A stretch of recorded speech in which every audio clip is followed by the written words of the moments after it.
Dear students, in this video, I brought to you another item of this chapter, Audit Sampling, Unit 3 of your paper Auditing and Assurance, 4th semester.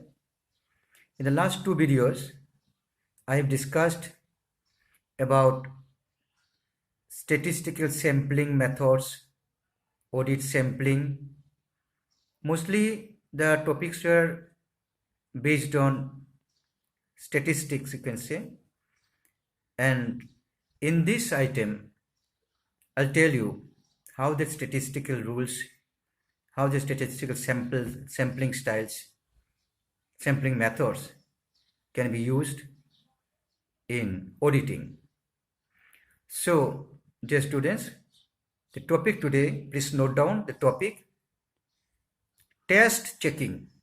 T-E-S-T, test, C-H-E-C-K-I-N-G, test checking. Test checking. It is actually based on the statistical sampling. See, instead of checking all the items, you select few items and check those items. It is just like sampling, because in a large business, when you don't have much of time, even involvement of cost is there. So instead of examining all the items, you check a certain portion of the items and make your comment on the total transactions. This is test checking. You can write a line, test checking is a process, right? Test checking is a process of selecting and checking of a few transactions from a large volume of transactions.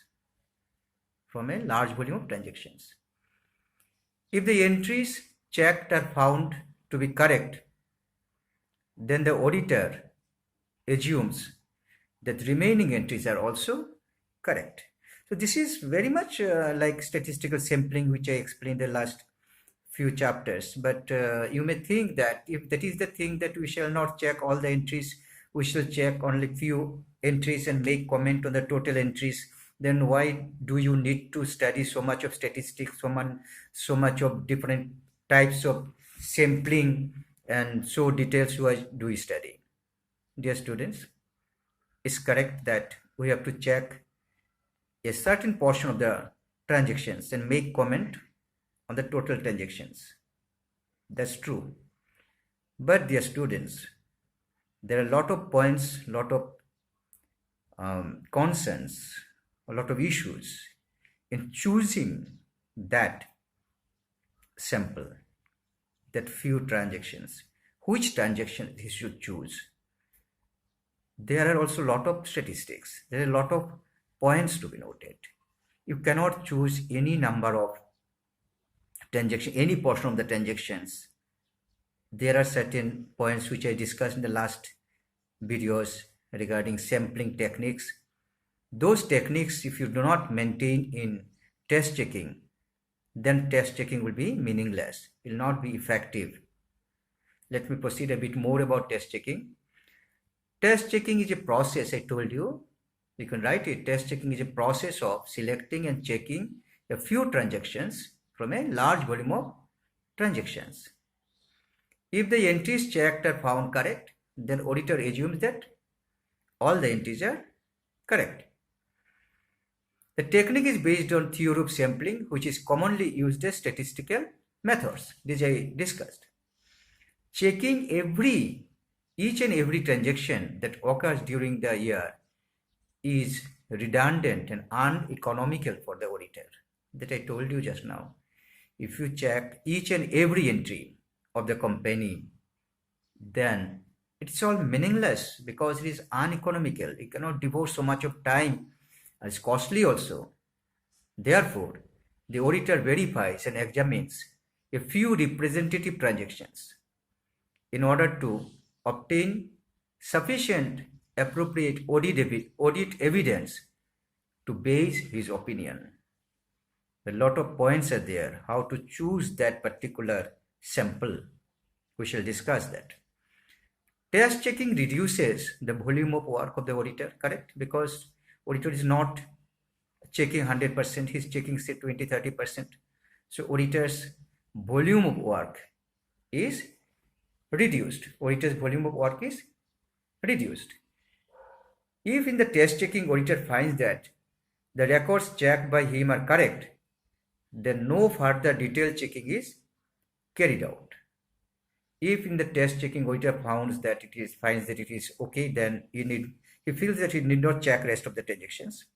But if he finds that in the few selected transactions which you have audited, there are mistakes, there are errors, there are frauds, then he can understand that in the rest of the transaction also there will be chances of errors, frauds, and mistakes. Dear students, this is all about test checking.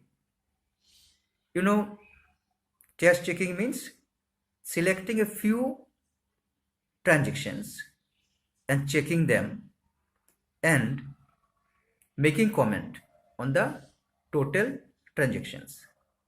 This is sampling.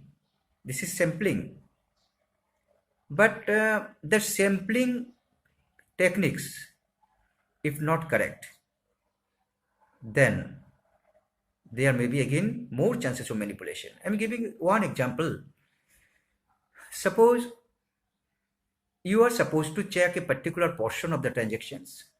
So you or your assistants, audit assistants, they are checking only 2 months out of 12 months, only 2 months transaction they are checking.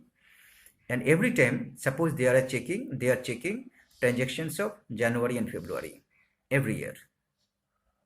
And this has become known to the clients, employees, accountants, that the auditor will check only January and February. Then what they will do, they will make January and February transactions as clean as possible. But in other transactions of other months, they will make all manipulations. Similarly, if you check, suppose certain items, suppose you are checking only expenses side. So that is a certain portion you have selected, you shall check only expenses side. Then if the client's staff members come to know that auditor will check only expense sides, then they will not make any errors or commit frauds in expenses side. They will do it in receipt side. So the transactions that you choose, the method of choosing should be totally confidential. You should not share the method of choosing the transactions with your client's staff. It should be confidential. And this method of selecting the transactions should also get changed. You should keep on changing the methods. You don't follow one particular method, only this portion will check, and every time you're checking this portion, then the client staff will know that these portions are checked, and he will not make manipulations there, he will make manipulations in some other areas. So your technique of selecting the data, selecting the transactions for auditing should be confidential, and it should be regularly changed. New technique should be there, so that the auditor's client staff cannot understand what method of selecting transactions you are doing. So dear students, just in brief, you remember test checking is simple checking. You should not check all of the transactions. You should not check each and every transaction. It's a process of selecting and checking a few transactions from a large volume of transactions and making comment on the large volume of transactions. It saves time, it saves cost, but it should be done very, very carefully. Thank you very much. Next video, I'll be coming some more points on test checking. Till then, bye bye.